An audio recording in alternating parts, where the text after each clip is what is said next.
الموت، موت بڑھاتا ہے،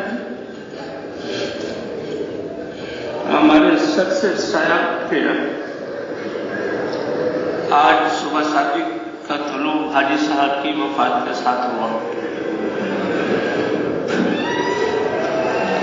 اطمینان رکھیں، اطمینان رکھیں، یہ اللہ کی تقدیر ہے۔ سب دعا پڑھ لیں، سب دعا پڑھ لیں۔ اللہم اجرنی فی مصیبتی ہذہ واخلف لی خیرا منها، اللہم لا تحرمنا اجرہ ولا تفتنا بعدہ۔ آواز سے رونا نہ ہو، آواز سے رونا نہ ہو۔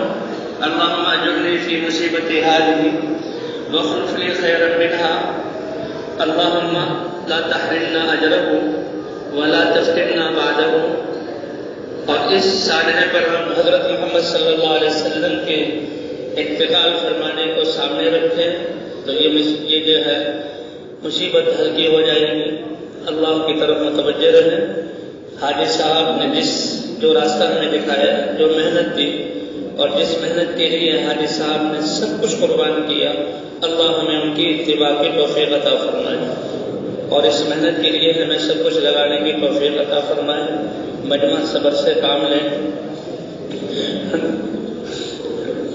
نماز پڑھے اور دعاؤں میں لگے، اور اللہ کے راستے میں نکلنے کی، اور اس محنت کو جو حاجی صاحب کی آخری باتیں تھیں کہ یہ محنت ہم اس کو اپنی زندگی کا مقصد بنا کر رکھیں، سارے انسانوں پر شفقت یہ ہمارے دل میں ہو، اور ساری انسانیت ہمارے سامنے ہو کہ کیسے یہ انسانیت اللہ کی چاہت پر آ جائے اور جہنم سے بچ کر جنت میں جانے والی بن جائے۔ اللہ ہر ایک کا یہ فکر بنا دے۔ تو سارے ساتھی نماز، اعمال اور دعا میں جائیں۔ میں دعا عرض کر دیتا ہوں، اللہم اجرنی فی مصیبتی ہذہ واخلف لی خیرا منها، اللہم لا تحرمنا اجرہ ولا تفتنا بعدہ۔ اور اطمینان رکھیں، جی ہاں، اللہ کی تقدیر سے ہوا ہے، اللہ کی قضا سے ہوا ہے۔ ہم ان کے فراق پر غمگین ہیں، لیکن اے اللہ تیری تقدیر پر ہم راضی ہیں۔ ما شاء اللہ کان، جو اللہ نے چاہا وہ ہوا، وما لم یشاء لم یکن، جو اللہ نہیں چاہتے وہ ہو نہیں سکتا۔ اللہ تعالیٰ آپ حضرات کو ہدایت خیر عطا فرمائے۔